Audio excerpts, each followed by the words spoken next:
In this video, I'll explain about template classes. C++ programming support generic functions and generic classes. Generic functions are template functions and classes are template classes. Generic functions, I am not explaining them separately. I am explaining generic classes that include generic function also. So already I have an example class written here. First I will explain that example class. Then I'll show you what does it mean by generic, and I will convert it into a generic class. Let us look at the class. Here is a class called arithmetic and two data members a and b, integer type. Then this is a constructor. Constructor is taking two parameters. Again, the parameter names I have taken same name a and b. So these are the class members and these are the parameters. So we call this as this a or this b, and these are parameters a, b. Then I have just two simple functions for adding those two numbers and returning the result, and subtracting those two numbers and returning a result. So this is a simple arithmetic class, right? So that we can focus on the template. Now next, here I have implemented all these functions outside the class using scope resolution operator. This is the end of the class.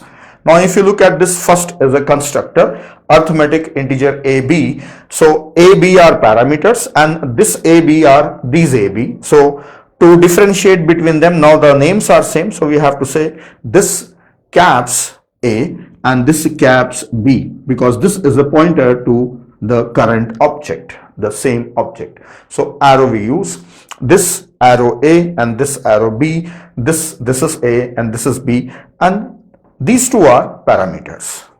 Now next, this is add function, this is subtract function using class name and scope resolution. So just look at the class one. So you must be familiar with this already. In the previous video I have explained you how to write a class, everything I have explained you. This is adding and returning, this is subtracting a and b and returning. Both these functions are directly accessing the members. Now let us talk about generic classes. For understanding that, first of all, let us look at the class. This arithmetic class is performing arithmetic operation, addition and subtraction on integer type data. What about float type of data? And if I want to use long int, or if I want to use double, then what? So for them, this class will not work. I have to write a separate class for it. Yes. So I should write a separate class for, again, floating point type of data and performing an arithmetic operation. So shall I write two different classes just for a change of data type? Though the operations are same, we will be performing same thing for addition and subtraction. Shall I write another class? No. C++ says that you can use the same class for multiple data types. At a time you can use only one data type. So it works for any type of data. So for any type of data, it is called as a generic class, and that is defined as a template. So now let us convert this class as a generic class using template.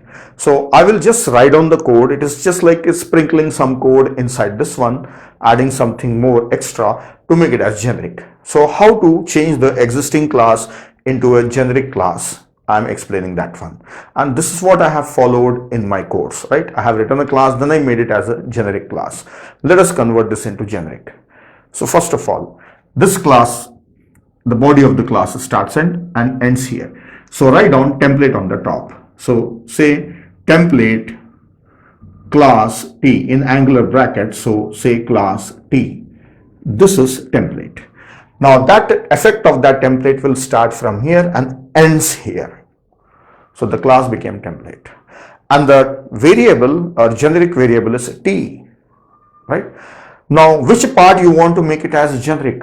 These data members. So call them as T, means no data type, generic data type. Whatever the data type you want, you can make that data type. So T can become integer, T can become float, or T can become double, anything. Now coming to this arithmetic parameters, what are these? This value will store here, this value will store here. So what is the data type of this? T. So what should be the data type of this? That also T. Okay, change it to T. This also a T. So you have to check it carefully which one will be a template. Don't write everywhere, wherever you find int as a T. Whichever should become, you have to find out that and change it. Then add, it will add two numbers, integers or float, depending on these type. So what it will return? The result. If they are integer, result will be integer. If they are float, result will be float. So this should also be t, and similarly this should also be a t. So I have made all changes that are required for making it as a template. Now next, the effect of template ends here. Now this is the body of a function. What about this?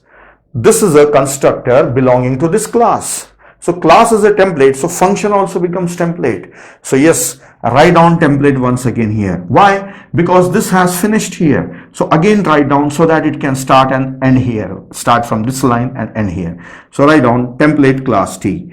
Template class T. Class T. So if you observe here, these I have made them as T, so these also will be T. These are template type. Template type. Now, one more thing. This class is a template class. So remember, whenever you use the class name, you should pass a template parameter. So here I am using the class name as a part of scope resolution. So here I should write down T in brackets. Then write scope resolution. This is the change you have to do. Everywhere, wherever you are using that class name, you must pass a template as parameter. Otherwise, you pass a data type. Then inside the function, there are no more changes, no changes at all. Now coming to this. See, this template has finished here. Then again, I should define a template here. So again, write template class T. Template class T. Then this class name arithmetic is a template, so it must be written like this. Then there are no parameters, leave it. What is the return type? I have changed it to T, so change it to T.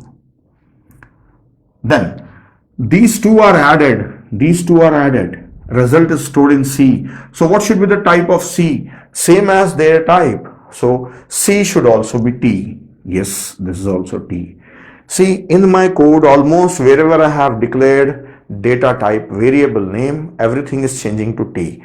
But it may not be true always. Remember this one. So you have to observe and change it. Whichever should be changed, only that one you change it. Now, this ends. Again, for this, I should write down a template class. Template class T. Then here, for the class, I should write T here and scope resolution, and this also I should change. So that's all. This class has changed to a template class. Now I will write down the main function. I will use this template class. So just let us write a main function. So here int main function. Now for the main function, I am creating an object of arithmetic. I will create an object name as A. Now arithmetic is a template. So which type of data members you want? Integer, float, double, which one? So here, along with the class name, I should write down the data type, int. So now this object, I will call it as AR, and I will pass the values 10, 5. Now this arithmetic class int, everywhere, wherever I have written T, that will be replaced by int, and this class becomes a pure integer class. So this works for integer type data. These variables become integer, the return types become integer, these parameters integer, everything becomes integer. Now these 10 and 5 are integer values. If I want the result, I can say cout, and I can call that function add. It will give me the integer addition of these two numbers. Now if I want a float class, then again make a object of this and give a parameter as a float, and here I will give it as AR1 and pass the parameters like 1.5 and 1.2. These are the float values.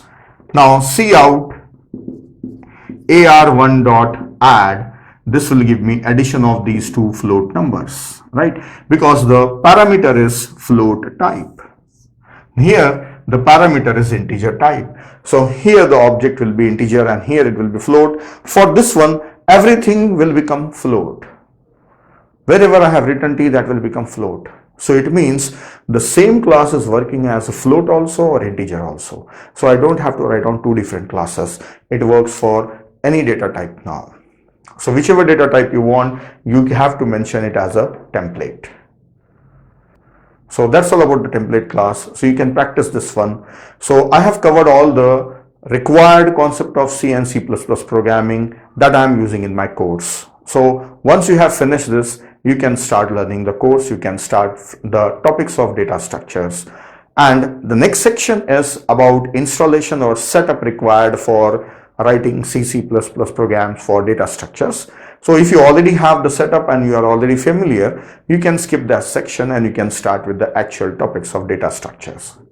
So that's all. I have covered all the topics that are used in my course. So if you are familiar with this, then you can smoothly understand the course. So hope you will get a lot of benefit from the course. Spend enough time on each topic and practice the programs. That's all in this video.